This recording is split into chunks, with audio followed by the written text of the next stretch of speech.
Today is... Bata pa lang si Rowena, pangarap na ng kanyang ina na siya'y maging isang guro. Isa raw kasi itong propesyong marangal at tahimik na nababagay sa kanya. Ngunit si Rowena, iba ang pinapangarap para sa sarili niya.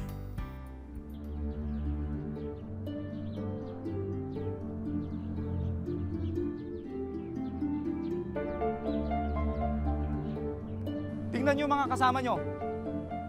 Kung sino man ang gumawa sa inyo ng kalokohan kahapon, idinamay niyo na yung lahat ng mga kasamahan niyo ngayon. Sa hukbong kapulisan, itong tatandaan niyo, ang kasalanan ng isa ay kasalanan ng lahat. Isa pa! Magiging epektibo lang ang hukbong kapulisan kung magkakaisa tayo sa isip, sa salita at sa gawa. Boom! Tumol tayo! Yes, sir. Okay. Diba? Oo. Ba nagsumbong? Hoy, alam mo, mga problema sa inyong mga babae, masyado kayong chismosa no? Hindi kayo marunong makisama. Pati ako dinamay mo. Bakit ka kasi nandito? Balita ko, hindi alam na magulang mo na nandito ka. Teka nga lang, di ba dapat nasa kusina ka o nasa parlor ka? Nagpapaganda para sa gwapong katulad mo. Teka lang. Huwag kang bastos. Kausap pa kita eh. Bakit ka nandito? Siguro nandito ka para lumandi, ano? Ano ka ba naman?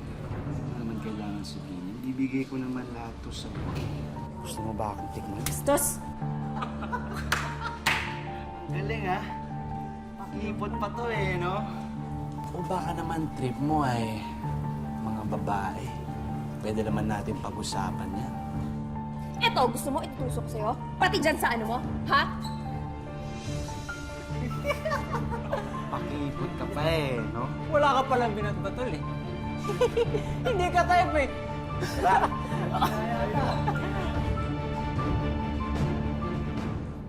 Kapag sinabing dalagang Pilipina, kaakibat daw nito ang mga katangiang mahinhin, mapag-aruga at mapagmahal sa kapwa. Kaya naman ang pinasok ni Rowena ang mundo ng pulisya. Dumaan siya sa hirap at pangungutya para lang patunayan na ang mga Pilipina ay likas ding matatag at matapang. Magandang hapon po. Ako po si Vicky Morales at ito po ang Wish Ko Lang.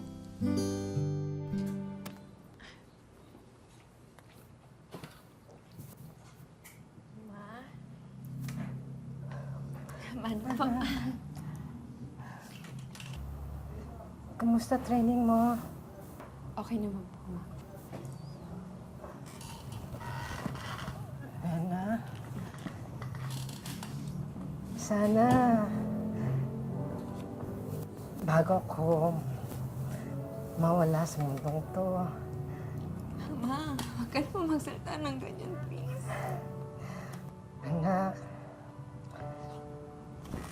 kailangan pag-usapan na natin to. Pero sana nga, bago pa may mangyaring masama sa akin, makita ko na isang ganap ka na nag-teacher. Di ba, anak? Pangarap nating dalawa yun. Apo, pagsisikapan ko po. Inasikaso ka ba ni Dino? Dino! Dino, bumaba! Nasaan ka ba? Rena. Dino! Nandyan ka ba? Dino, nandyan ka ba? Lumabas ka nga dyan. Dino! Ang ginagawa mo sa loob, ha? Tsaka ate, bad timing ka naman. Ano to? Wala yan. Ano to? Nagdadrugs ka? Nagdadrugs ka? Lumabas ka na nga. Bangag ka ba? Ano ba? Bakit ba ako pinapakialaman? Ba't hindi yung pagsisinungaling mo kay mama ang pakialaman mo? Shh! Kang maingay! Iba yun, iba yan. Alam mo ba ginagawa ng mga pulis sa adik ngayon, ha? Pinapatay. Subukan nila kung mahuli nila ako. Nakakalimutan mo na ba, pulis ako. Hindi ako magdadalawang isip na ipakulong ka. Sinasabi ko, itigil mo yan. Huwag mo sabihin yan. Gawin mo. Ang problema mo, Dino, tayo na nga lang nandito eh. Tayo na nga lang. Kung hindi ka natatakot magbago ka naman para kay Mama. Mamamatay na rin yun dahil sa cancer. Bastos ka! Tama na yan! Huwag pagsasabihan ng ganyan si Mama. Sobra ka! Bakit ikaw, ate, hindi ka magtino? Parehas lang naman tayo nagsisinungaling, ha?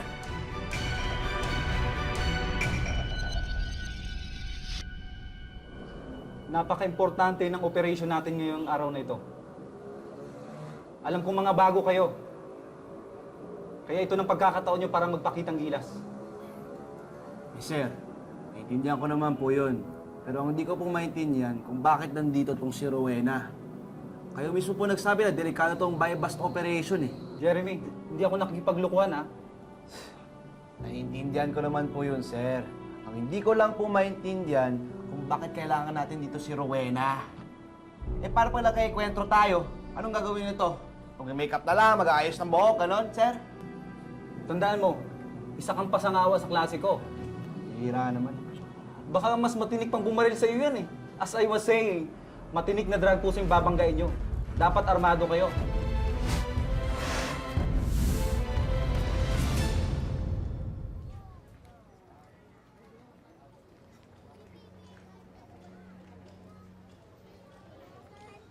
Tol, sige no. Pautang muna, babawi na lang ako next time, promise. Kahit 100 lang. Babawi ako next time. Anong tingin mo dito, sari-sari store? Kung wala kang pambili, magparehab ka na lang. Bawi naman ako next time eh. Sige na. Puro ka bawi. Sino yun? Sino yan?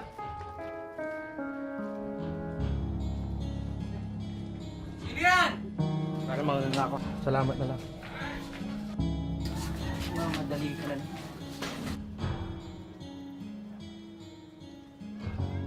Ano nangyari? Loko yung batang yun, inuhansi tayo ah. Abuli mo! Takbo! Bilisan mo! Ayun, may tumatakbo!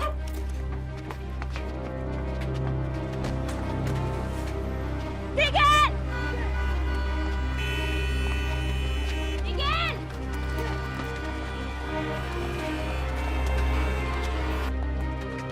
Tigil! Ito tumakbo, pare! Ayun! Tumakbo na! Tigil! Ito tumakbo, pare! Huwag kang gagalaw! Taas kamay!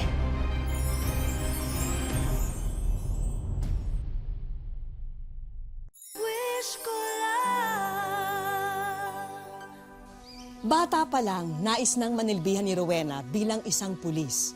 Ngunit paano nga ba niya gagampanan ang kanyang tungkulin kung ang mismong kapatid niya ang lumalabag sa batas na kanyang itinataguyod?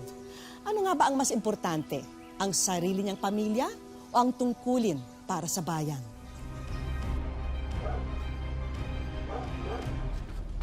Tigil! Taas kamay! Walang iya ka ha. O, same pa kami ha. Harap! Harap! Puso kang bata ka. Dapat sa'yo tinuturuan ng leksyon. Hindi, babalik ko naman ito, no. Kalma muna. Tol, ito, ibabalik ko. Maawa na kayo sa akin. Baba nyo na yan, no. Itso tayo. Huwag kang gagalaw.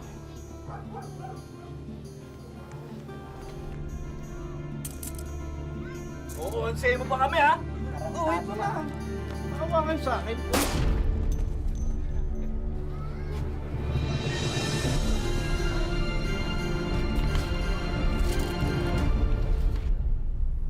Congrats, Miss Ako Salem. Balita ko, ikaw rin nakahuli. Siniswerte lang po, sir. Sir, siniswerte lang talaga yan eh. Kung ako yung nandun, sir, papatayin ko na yun eh. Dapat ako talaga yung hero dyan, sir eh. Jeremy, tama na yan, ha? Sige na, Miss Ako Salem. Good job. Salamat po. Ah, teka, sandali lang, Miss Ako Salem. Bakit po, sir? Sir. May kasabay pa rin kasing nahuli. Kasabay ng operations ninyo. Yun nga lang, may casualty. At kaapelyido mo pa. Sana mabigyan mo kami ng information tungkol sa kanya. Gino raw ang pangalan niya. Kilala mo ba siya? Ano pong nangyari? Yun, nabaril ng puser. Nasa morgue na ngayon. Until now, wala pa rin nagkiklaim.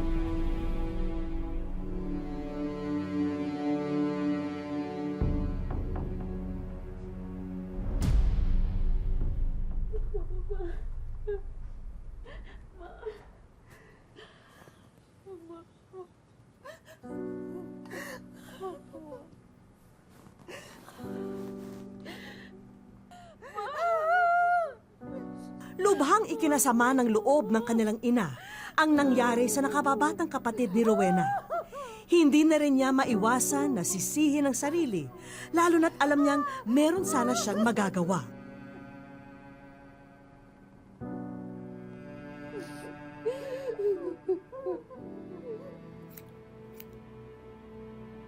Ngunit ito na rin ang naging hudyat upang lalong magpursigi si Rowena para maging isang ganap na police woman.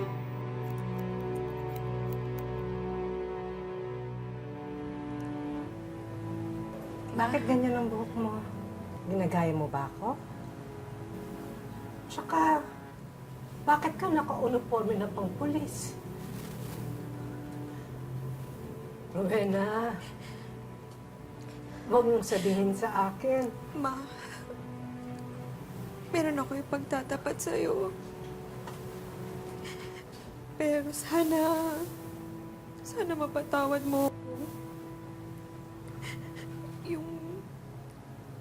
Yung pangarap mo sa akin na maging teacher, hindi ko na matutupad yun, Ma. Ma, sana patawarin mo ko. Isa na akong ganap na pulis. Rowena naman. Nawala na nga sa atin yung kapatid mo. Tapos, ngayon naman, isusubo mo yung sarili mo sa peligro. Ma, maligaya ako sa ginagawa ko.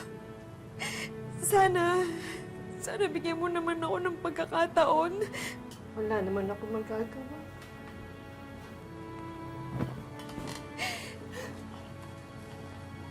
Basta anak, ha? Pangako mo sa akin na mag-iingat ka palagi na walang masamang mangyayari sa'yo.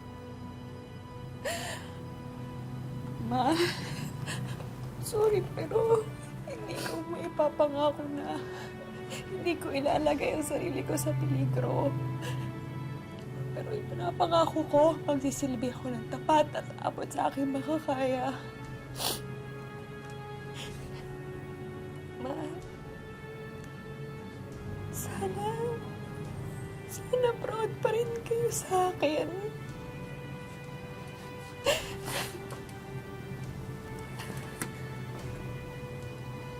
Anak, kaya gusto ko pang mabuhay. Dahil sa'yo.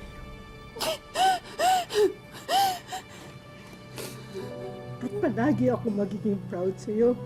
Kahit ano pang maging profesyon mo. Proud ako sa'yo, anak. Nagmamalaki kita. Nagmamalaki kita. Mapapatunayan ko sa'yo balang araw na tamang naging desisyon ko. Ngunit hindi na naabutan pa ng kanyang ina ang tagumpay na tinamasa ni Rowena. Dahil noong taong ding yun, sumuko ang pinakamamahal na magulang sa sakit na kanser. Hindi! Hindi! Hindi ako bababa rito! Hanggang hindi nilalabas ang misis ko! Nasaan ang misis ko?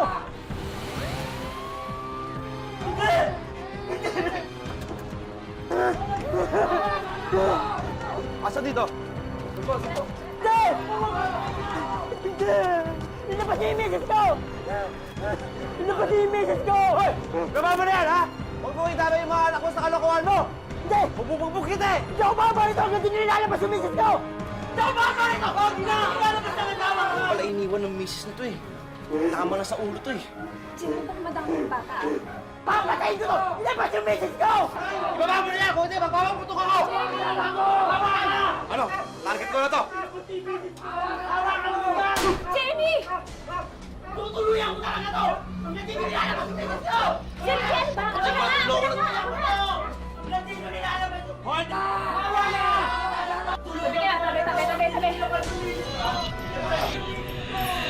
Hawakan mo sa anak mo! Diyan lang kayo! Diyan lang kayo! Hawakan sa anak mo! Tay? Tay, nasa po kayo? Wala naman po kinalaman yung anak ninyo. Huwag naman po natin siyang idamay dito. Sinabi niya sa akin na mahal niya ako at ang mga anak namin. Pero anong ginawa niya? Iniwanan niya pa rin kami! Sinungaling siya! Tay, naiintindihan ko po kayo. Alam ko masakit talaga pag niloko kayo. Pero tay, di ba? Kapag mahal mo, hahayaan mo lumigaya. Bakit?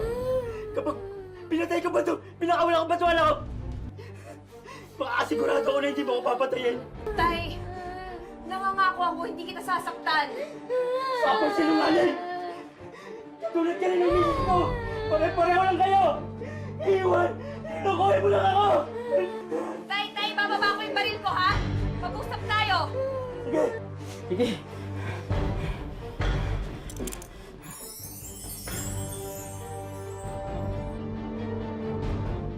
Wish ko lang. Tay! Saan pumunta? Tay! Labas!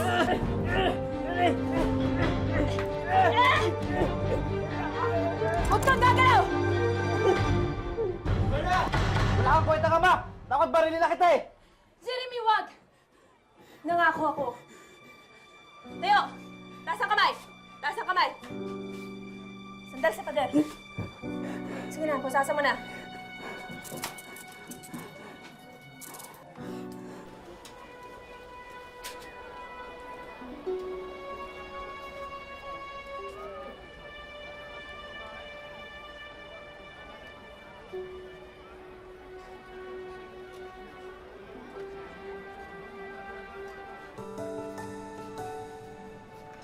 Bukod sa kanyang serbisyo bilang isang pulis, naging aktibo rin si Rowena sa pagtulong sa mga batang nangangailangan. Copy. Sir, re-responde lang ako. Ikaw na bahala dito, ha? Thank you.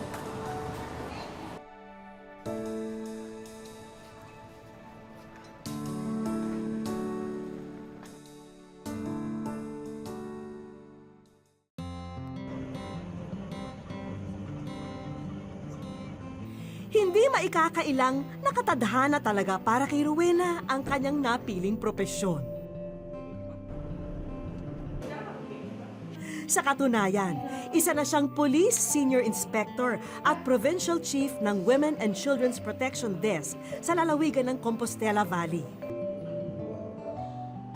At nito lamang nakaraang Lunes, tinanggap naman ni Rowena ang parangal bilang Top 10 Most Outstanding Police Officer sa buong Davao del Norte.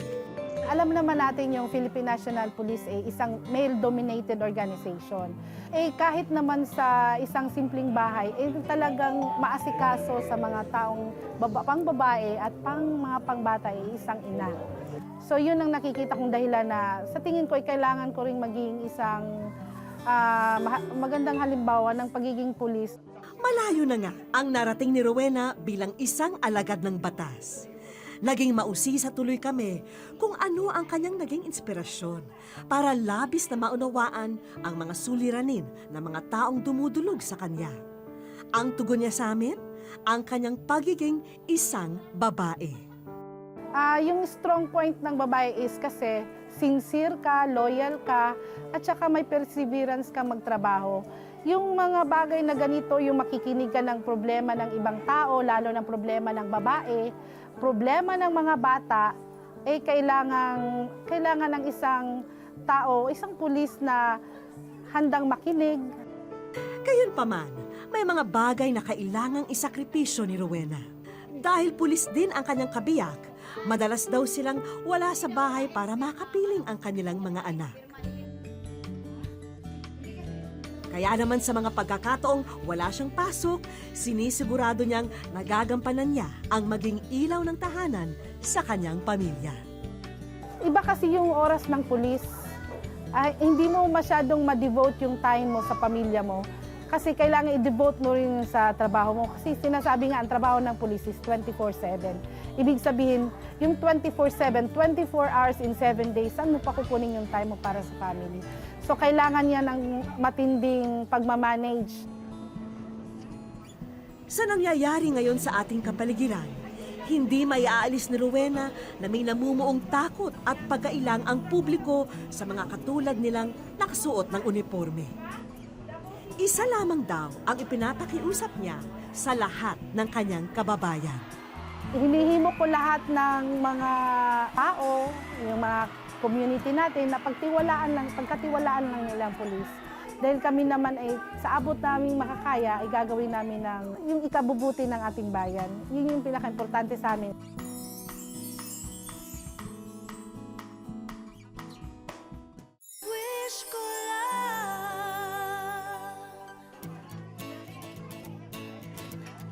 Naging panata na ni Rowena ang pagsasagawa ng soup kitchen o pagpapakain ng lugaw sa mga batang kapuspalad sa mga barangay sa kanilang lugar. Paraan daw niya ito para ibahagi ang mga blessing na natatanggap niya sa buhay.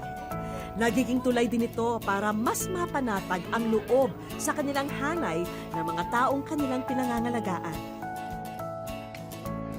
Walang kaalam-alam ang mga pulis na nagsasagawa ng feeding na magiging ekstraordinaryo ang araw na ito sa tulong ng mga batang naging malapit na rin sa kanilang manang Rowena. Nagsimula kasing magsilapitan ang mga batang may tanga na puting bulaklak. Alay daw nila yon sa babaeng pulis na parating nagdadala ng pagkain sa kanila. Uy, asa man na? Thank you! Kisa man asa ni Gikan sa kubana ni?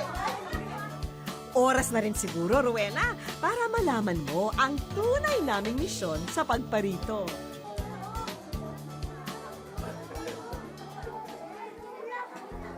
Ikaw ay nasa wish ko lang. Halatang napukaw ng tagpong yon ang damdamin ng magiting na policewoman. Kasi hindi ko naman na-experience yung ganito dati. Kasi ito, pag matanda na tayo, sila yung pwedeng mag-alaga sa atin. Sila yung pwedeng mag-ingat kung anong meron tayo ngayon. So, kailangan turuan natin sila, kailangan alagaan natin sila for the future. Para makibahagi sa iyong ginagawang pagtulong sa mga kabataan, Rowena, hayaan mong sa amin na muna manggaling ang mga regalo pang edukasyon para sa kanilang lahat. Siguradong bawas na ang school supplies sa problemahin ng mga magulang ng mga batang ito.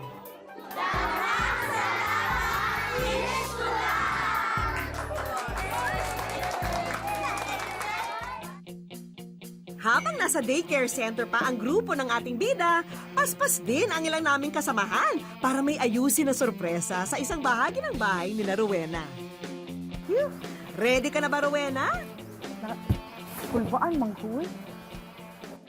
Asan ako titingin? Wow! Tanggapin mo na, Rowena, ang wall ni Idol. Hayaan mong araw-araw naming ipaalala sa iyo na saludo kami sa iyong walang kapagurang serbisyo para sa mga kababaihan at kabataan ng buong Compostela Valley. I love you. English, ayaw niya ng Tagalog pala. Hudyat ang matamis ng ngiti ni Rowena na mission accomplished ang ginawa naming paglapag dito sa Davao del Norte. Minsan, kailangan mo talagang tumingin sa salamin para makita mo yung sarili mo kung ano yung ginagawa mo. So, I hope lahat naman ng nagawa ko natuwa yung mga, lalong-lalo yung mga bata at saka yung mga tao, of course. Thank you sa inyo talaga. to serve and protect. Ito ang sinumpaang tungkulin ng ating mga kapulisan para sa publiko. Kung nakakaladkad man sila, paminsan-minsan, sa hindi magandang balita, huwag naman nating ipagkait sa kanila ang isang taus-pusong pasasalamat kung nagagawa nila ng mabuti ang kanilang tungkulin sa atin. Once in a lifetime lang ito. Sana marami pa ring pulis na makilala nyo at sana magkaroon pa ng maraming inspirasyon para sa kanila. Thank you talaga. Hindi nasusukat sa kasarian ang kakayahan upang manilbihan para sa bayan. Kahit sino, pwedeng pagsimula ng pagbabago at maging halimbawa kung ang dedikasyon at pagmamahal sa ating kapwa ay nasa ating puso. Salamat po sa inyong pagsubaybay mga kapuso. Hanggang sa susunod na Sabado, ako po si Vicky Morales at ito ang Wish Ko Lang. Kang susuko, kaya mo itong abutin. Chris, matulog ka na. Natatakot ako na eh. Baka bangungutin na naman ako. Ay, naku, babangungutin ka talaga kasi nagpupuyat ka. Sige na, matulog ka na.